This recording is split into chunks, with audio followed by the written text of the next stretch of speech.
What's up, goons? The boss is back with another episode of Ark Survival Evolved. Today we're going to be covering patch 238. First, I want to start by apologizing. This video is really late, and it's because I had some sound card issues and I had to wait for a replacement. So for update 238, we got the new woolly rhino, the Dunkleosteus, and the Erythriid. For the purpose of this video, I'm going to be showing the woolly rhino and the Dunkleosteus. So I've grabbed a woolly rhino, brought it back to the base, I've tranked one down. I decided to do this one as legit tame. We've given it berries, and throughout its taming it eats about 300 narcotics. That is on a server with increased taming, so this thing could be really expensive to tame without the use of kibble. Now here you're going to see I'm setting up a little taming pen. I'm just using wood dinosaur gateways. I'm just making something temporary to keep dinos and other players off my tame. Now I'm setting up this taming area next to the snow biome so that while my woolly rhino is taming, I have something to keep myself occupied with. For the sake of time, I jumped through a lot of this tame, but I wanted to keep myself busy and not just sitting here staring at the rhino. So as it's taming, I go to the snow biome and I start going to collect horns. In order to collect horns, you must first find wild woolly rhinos and kill them. Then you have to go into their inventory and remove the horn. Your harvesting dinos, like a T-Rex, won't actually harvest the horn off of a rhino's body. Currently, the only use for horns is to make a potion that is consumable by a human or a dino, and this potion increases your XP gathered for a limited duration. Alright, now that we've got the rhino tamed, we need to go get the saddle for him. The Ingram costs 24 points and is located just below flak armor. Crafting the saddle for the woolly rhino is going to be done in the smithy as well as the Dunkleosteus saddle. The saddle for the woolly rhino is going to require 250 hide, 130 fiber, 100 cement, and 60 metal ingots. Once you have that crafted, you can go put the saddle on your woolly rhino. Now I'm going to try to drive him out of the taming pen I've set up, but unfortunately because of his girth, he won't fit through the dinosaur gates. You're going to need behemoth gates to get him in and out of your dino yard. So from here, me and Epicos each get a rhino, and we're going to start doing some testing, starting with speed test. We'll just go up there past some rocks or until we run out of runway or whatever. Go in 3, 2, 1, go.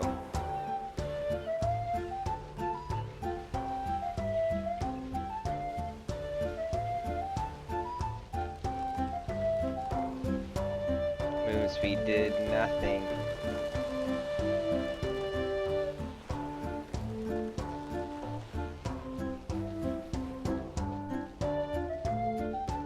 Try to go back.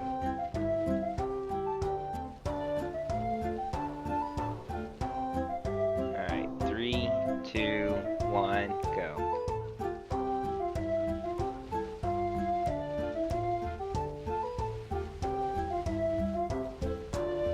Oh, movement speed didn't help.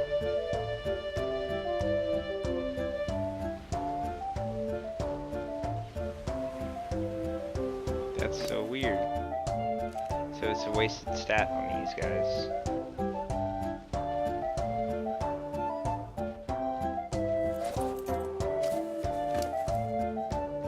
.226 on that guy and 406 on this one. And they still run the same speed.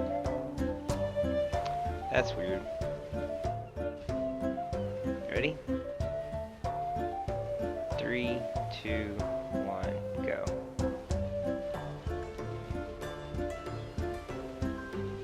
Yeah, it helps him on his walk, it looks like. Yeah. Well, walking speed I don't give a shit about. Exactly. So it should just be all stamina and health Basically. and maybe some melee. Yeah, and on that new one, the one you're on, he's got 307 melee. That last 116 only had 250, so I just pump all health into him. So the next thing we wanted to test out was damage versus structures, and we try against thatch, it demolishes in one hit. We tried against wood, it does a lot of damage, and they do not damage stone.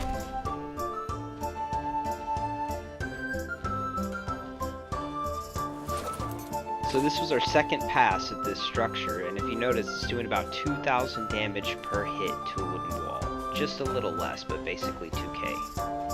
As I'm walking away, I do accidentally brush up against the side of the building and you can hear the hit markers. So what we start to realize is that Rhino isn't meant to charge at structures, but he can just stomp on them and do massive amounts of damage. If you look there, he did respectively 3,000 damage and then 1,500 to the other side wall. He just demolished those as he walked across them.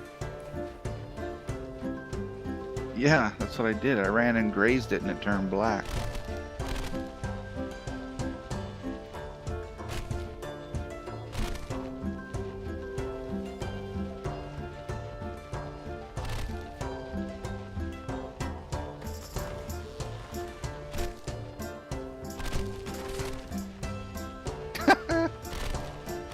Oh my god. And I think about all the times that I spent with a freaking Rex chewing on a wood house trying to get rid of it. And this thing's like doing it in a minute less. So a couple things to note about the woolly rhino. It's great for tearing down wood and thatch structures. It's a good thatch harvester with its horn attack. It can run through trees when it hits its charge. It plows them down. It can't harvest rocks, and running on top of a rock and the fall you get when you come over the other side actually slows down your charge. The charge meter's next to the health bar. It looks like the Giga Rage meter, and certain things will stop you, and when you get slowed down you lose your entire charge and have to start recharging all over again. Woolly rhinos also have a great base weight, so they're really good for carrying cargo and for harvesting. And these guys swim slow too. Put a industrial, what's it called? Holy shit. Alright guys, next we're going to jump to the Dunkleosteus or Dunkleosteus. Now let me tell you, these things were an absolute nightmare. You're getting a glimpse of what I went through when I tried to tame one between fog, wild plesios, mosas, other Dunkleosteus. It was just a complete nightmare trying to tame one of these. They have really high torpor, and from what I can tell, it seems to drop really fast. Not to mention their bite's really strong. They'll devastate your scuba tanks, and that can be an absolute nightmare when you're underwater. The Dunkleosteus can usually be found in the deeper sections of water out toward the barrier. This is one of the dinos I've really been waiting on. It would have been a lot more useful before the snow biome when oil was only found underwater, since it can chew oil nodes and gather oil and stone. The big pitfall of the Dunkleosteus is that it's really slow. Its base movement speed is absolutely atrocious. It starts with 100. I recommend going up to about 150 to make it a somewhat viable mount. The Dunkleosteus compensates for this by being able to damage stone structures and having a higher health bar. The Ingram for the Dunkleosteus saddle does unlock before the MacLeod saddle, and it only costs 20 points. It can be found directly above Polymer. The saddle will be crafted in the smithy. It costs 300 hide, 180 fiber, 120 cement, and 80 metal ingots. So here's my Dunkleosteus with 150 movement speed. It's actually decent there. Its base speed is absolutely horrible. You would need a scuba tank to go farm nodes with it, or you would definitely drown before you could get down and back up, even with 300 oxygen. One of the downfalls you'll see here is its turning radius. It's absolutely terrible. Its stamina drains quick. It's really only useful for harvesting and as a siege mount. So after this little battle, we're going to take the Dunkleosteus and we're going to test him out versus Stone Behemoth Gate. See how much damage he does and see how effective he is.